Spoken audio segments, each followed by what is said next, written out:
Hello again. Decided it was about time to make another video. And I know you can all forgive me for being a little distracted lately, what with cats down here making my life a much happier place. I will get back to making grumpy, angry videos, I'm sure. When she leaves and I've got something to complain about again. Funny thing is, when we're out and about, every time she sees a pram she looks at me, waiting for me to explode. So here we are. In a moment I'm going to talk about Tasmanian devils, because I've been asked about them. What I've been up to for the past couple of days, just hanging with cats, generally having a good time. We went mini golfing yesterday, had an awesome time. We're about to take a trip up to the other end of the state. I am down here, and we're going all the way up here. I'm not going to tell you why just yet, but it's kind of an important little couple of day trip, so I'll be offline for the next couple of days because I don't know whether the hotel we're staying at will have an internet connection, so it'll take me a while to when I get back to catch up on all my subscription videos and emails and messages and video comments, so bear with me and try not to get too bent out of shape about all that. On to the devils. I want to talk to you today about something that is exclusively Tasmanian, the Tasmanian devil. Now, I'm not talking about this guy. I'm talking about these guys. There's a big difference between Warner Brothers' interpretation of the Tasmanian devil and the real thing. And it's something not a lot of people realise. I mean, I've met people who don't realise that Tas, the Tasmanian devil, is based off an actual animal that we have here in Tasmania. Few basic facts about the Tasmanian devil. It's about the size of a large cat or small dog. They have massive forequarters and big heads and massive jaws and little weak behinds. They have the approximate biting power of a dog 3 times their size. They eat just about anything they can come across. Rodents, birds, lizards, wallabies, echidnas, wombats, fish, frogs, reptiles. But it doesn't hunt them. It eats carrion. If you don't know what carrion is, it's dead animals basically. It's a scavenger. It's the Tasmanian environment's way of cleaning up the mess that's left behind when other animals just sort of keel over. And the noise they make is something you will never, ever forget in your entire life. I'm going to play it for you now.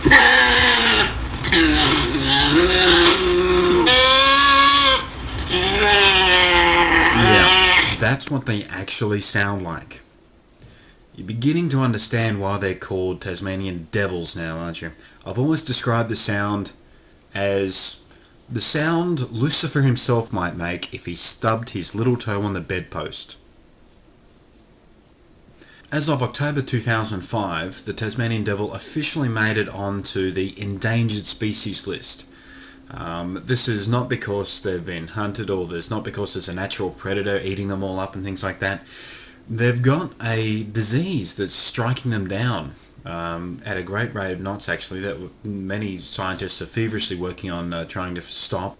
It's a facial tumour, cancer type, nasty ass, disgusting looking thing, and it is really revolting looking, so I'm not going to show you any pictures. If you're interested in seeing how gross these nasty facial tumours are, Google Tasmanian devil facial tumour or Tasmanian devil cancer, and you'll get plenty of very not nice pictures.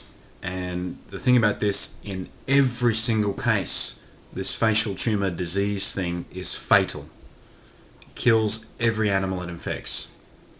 So yeah, most of the Tasmanian scientists and wildlife people are working very, very hard to save the Tasmanian devil. They're getting healthy animals and quarantining them in parks and on islands and things like that. So got to work hard to save the icon of Tasmania, really. We've already lost one, the Tasmanian tiger, the thylacine. I might talk about him in another video, but got to save the Tasmanian devil. A little bit more about them. You've already heard the sound, so you may be able to start getting a feeling why they're called Tasmanian devils.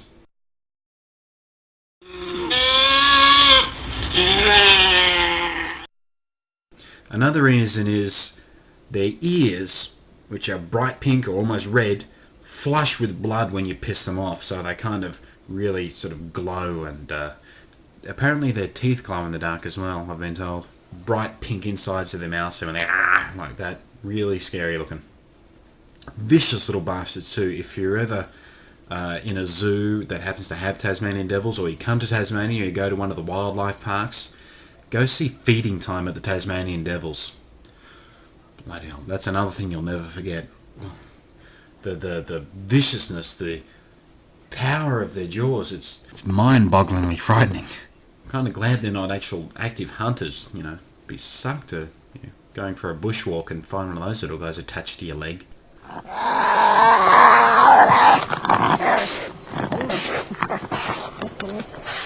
The Tasmanian devil used to live all across Australia. This is way, way, way before white people settled here. What they think happened is, on the mainland they have dingoes, and you're probably all familiar with dingoes, the Australian native dog. What they think has happened when the dingoes got brought over many years ago by the natives, the dingoes outcompeted the Tasmanian devils. There were no dingoes in Tasmania, so they survived here. We know this because they found Tasmanian devil fossils on the mainland. Tasmanian devils are more common in the northeastern, sort of central parts of Tasmania, not so much down here in the southern bits where I am, but like I said before, we have wildlife parks and things where you can actually go and see them in a natural sort of habitat, even though there's a big wall around the outside. Natural-ish. When they eat everything. Bones, fur, teeth, the whole deal. They are nature's ideal cleanup system. Vacuum cleaner of the forest.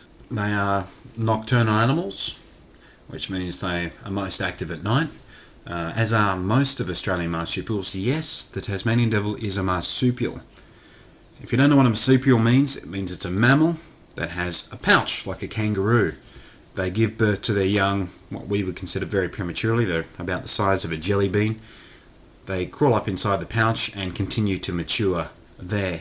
Another interesting fact about Tasmanian devils, when you get them angry, they emit a foul odour.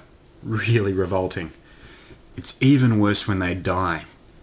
I was lucky enough to come across a deceased Tasmanian devil at the side of the road. Obviously roadkill, unfortunately. When I was on vacation many years ago now, I was 14, I guess. And you could smell this rotting carcass of the Tasmanian devil for hundreds of metres up the road. Downwind and upwind. Ugh. It's one of the most revolting smells you will ever experience. Everything about these animals is just really nasty. They sound nasty. They smell nasty. When they die, they smell worse than any other dead animal I've ever experienced. But they are kind of cute. They're like mutant cats. So, I guess now you know a little bit more about the Tasmanian devil. If you want to know more, there's heaps of websites out there because it's a very unique animal, so there's lots of web articles and things about him. Wikipedia has a good one. The Tasmanian Parks and Wildlife site has a little bit of information about them as well, of course. But yeah, if you want to know more, the web's out there. But yeah, please, when you see this guy, just please be aware that he's not a lot like these guys. Tasmanian devils don't spit and spurt and spin. No, they sound even worse. And before I go, I got someone sent me a list of questions that I'll probably get to sometime soon, but there was one in particular that caught my eye, and it was this. If God and heaven exist, what would you like God to say when you got to the pearly gates? I've been thinking about this. If God is the type of if he's the type of being that I would hope he is, one with a sense of humour, one of two things I'd like him to say. Either, "Surprise, cockfag!" or, "Welcome to the world of tomorrow!" That'd make me laugh.